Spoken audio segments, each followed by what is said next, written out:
হরে কৃষ্ণা। সকল ভক্তদেরকে জানাই কৃষ্ণের প্রীতি ও শুভেচ্ছা, বিনম্র প্রণাম। আজকে অর্জুনের প্রশ্ন হচ্ছে, চিন্ময় চেতনায় অধিষ্ঠিত হতে না পারলে বুদ্ধি কীভাবে স্থির হওয়া যাবে। তো ভগবান শ্রীকৃষ্ণ উত্তর দিচ্ছে, শ্রীমদ্ ভগবদ্গীতায় যথাযথ দ্বিতীয় অধ্যায় সাংখ্যযোগ শ্লোক নম্বর 66। নাস্তির বুদ্ধি যুক্তস্য ন সযুক্তস্য ভাবনা ন চ ভাবয়তঃ শান্তি শান্তস্য কুর্তঃ সুখম। যে ব্যক্তি কৃষ্ণ ভাবনায় যুক্ত ন, তার চিত্ত সংযত ন, তার পারমাত্মিক বুদ্ধি থাকতে পারে না। তার বিষয় তৃষ্ণাক্লিষ্ট ব্যক্তির প্রকৃত সুখ কোথায়? প্রকৃত সুখ শান্তি পেতে হলে শ্রীমদ্ ভগবদ্গীতায় যথাযথ পঞ্চম অধ্যায় 29 নম্বর শ্লোকে ভগবান বলেছে, ভোক্তারাম যোগ্যতা অবশ্যম সর্বলোক মহেশ্বরম সুহৃদ সর্বভূতানাম জ্ঞাতমাম শান্তিরিচ্ছতি। তাহলে তিনটি সূত্র কি?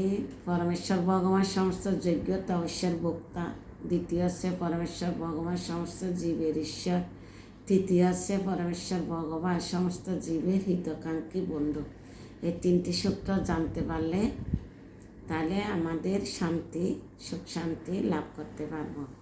আর কৃষ্ণ ভাবনা, যে ভগবান বলছে কৃষ্ণ ভাবনায় যুক্ত না থাকলে তার পারমাত্মিক উন্নতি হবে না। কৃষ্ণ ভাবনা মিন্স কৃষ্ণকে নিয়ে ভাবনা করা, সকালে ভোরে ওঠা, স্নান করা, মঙ্গল আরতি করা, ভগবানকে জাগানো, ভগবানকে দর্শন করা, বুক লাগানো এবং জপ করা, গীতা ভাগবতম পড়া, সারাক্ষণ একটার পর একটা যখন করতে যাবে এটাকে বলে কৃষ্ণ ভাবনা। এমন নয় যে কাজকাম সারে আমি কৃষ্ণকে চিন্তা করছি, কোনো দিনও হবে না। যেমন কি মালা জপ করতে চাইলে এখান থেকে মন চট করে বাংলাদেশে চলে যাচ্ছে, তো মন হচ্ছে চঞ্চল।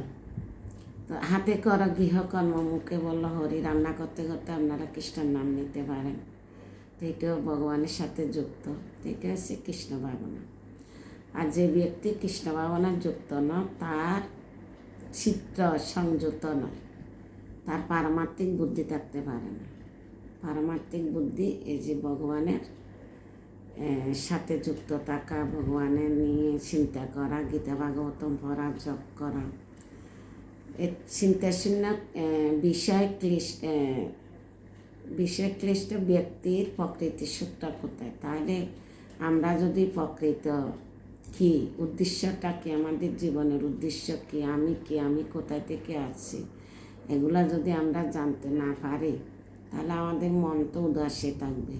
যখন আমরা কৃষ্ণকে নিয়ে ভাবনা করব তখন আমাদের মনে অটোমেটিকলি শান্তি আসে যাবে।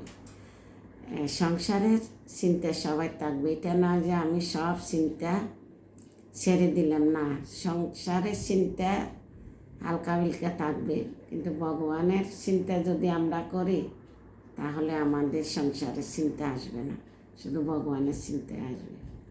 হরে কৃষ্ণ। সবাইকে প্রণাম। ভুল ত্রুটি নিজে গুণে ক্ষমা করবেন এবং যদি ভালো লাগে লাইক এবং শেয়ার করবেন। আপনারা আমার সাথে আছেন, এটার জন্য আপনাদের কাছে কোটি কোটি ধন্যবাদ। এবং আমি নরসিংহ দেবের চরণে তুলসী দিয়ে আপনাদের জন্য প্রার্থনা করি, আপনাদের যাতে সম্মতি হয়, আপনারা জানেন ভগবত ভক্তি জাগ্রত হয়। হরে কৃষ্ণ। সবাইকে প্রণাম।